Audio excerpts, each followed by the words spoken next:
Nastia, just 26 years old, but you've already got a memoir. What inspired you to put together basically your life in a book in Finding My Shine? Yeah, it's something I've always really wanted to do. It was on my bucket list, and there's been a few people that have said, like, you'll never write a book, you know, you don't have a story unless you have like some big breaking thing, that like an eating disorder or something. And for me, it was never about that. It was about sharing my story. And so I'm just really excited that I was finally able to do it. The story is clearly there. You've accomplished so much at such a young age. You reached the pinnacle of your sport in 2008 when you won the all-around individual gold medal at the 2008 Summer Games. I have heard you say, though, that you don't want your greatest accomplishment in life to have come at 18 years old. What do you mean by that?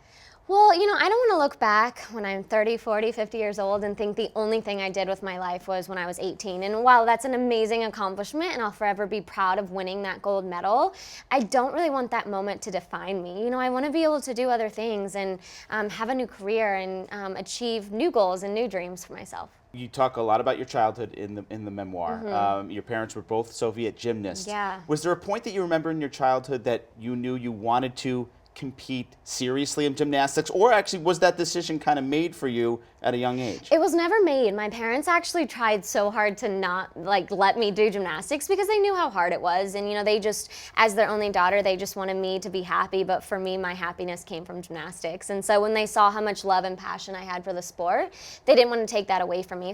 And ultimately, I wanted to grow up to be just like my parents. I know you guys had some rules when it came to gymnastics at home. Yes. No talking about what happened at the gym while you guys were at home. We How tried. tough was that to have those boundaries? It was really hard. I mean, you know, my dad coached me throughout my mom was actually my first coach, and she was a little bit too much of a mom. She, you know, if I was tired, she'd be like, okay, like come sit down, and my dad was like, okay.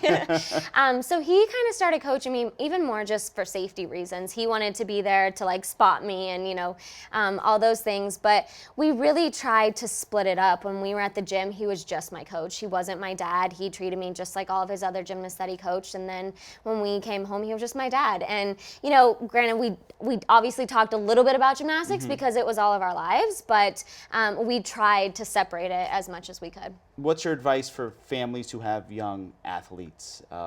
We've seen so many horror stories, kids getting burnt out. Yeah. We've seen these stories of parents out of control on the sidelines. Do you have one bit of advice that you would tell them? My mom actually told me something that really stuck with me, is that you can never quit on a bad day.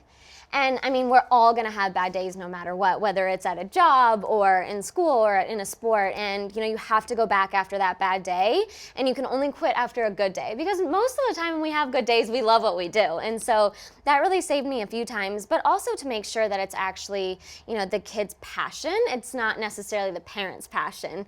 And don't force them. You know, it's like you have to support them and love them. And you know, my parents did anything and everything it took for me to be the best that I could be, but they never forced or pushed me into gymnastics. It was all me. 2012, your fall basically ended your gymnastics career. Obviously, in your memoir, you put it all out there for everyone to read. How tough was that to kind of relive the toughest moment in your athletic career?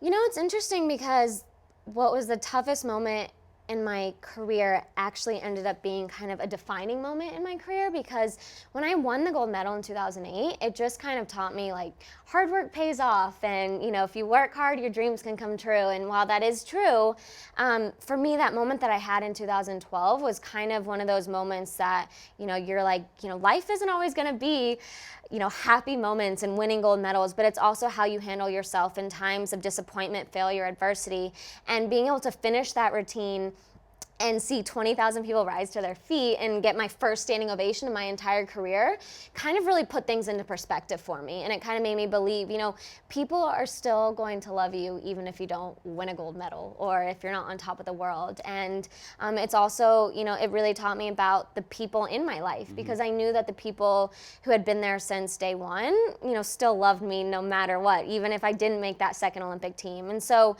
it also kind of forced me to move on with my life and really figure out who I was without gymnastics in my life anymore. And so it was really about finding my shine again and figuring out, like, what do I want to do? What is my next passion? And you have found your passion. You're going to graduate in May. You're working as an analyst for the Olympics coming up in Rio again in the Summer Games. You're also getting married. You're engaged to a former Boston College hockey player, Matt Lombardi. Is it true you know, you hear about guys pretending, going up to celebrities maybe and saying, oh, I don't know who you are. I don't know your history. Is it true Matt did not know who you were, didn't know anything about your Olympic past? It's very true. We met at a mutual friend's engagement party, and he was like, "Oh yeah, I mean, you were pretty and you looked nice," and so I was just talking to you, and so we got into talking, and then I think a few days later we started texting after, and a few days later he was like, yeah, my friend said you were a gymnast or something, and I was like, oh yeah, I used to be like A gymnast or something. But, you yeah, know, I think right. that's why like I was really attracted to him, because you know I knew that he didn't want to date me or to get to know me because of what I had accomplished. He just wanted to know me as a person and was more interested in what I was doing with my future as opposed to kind of my past life.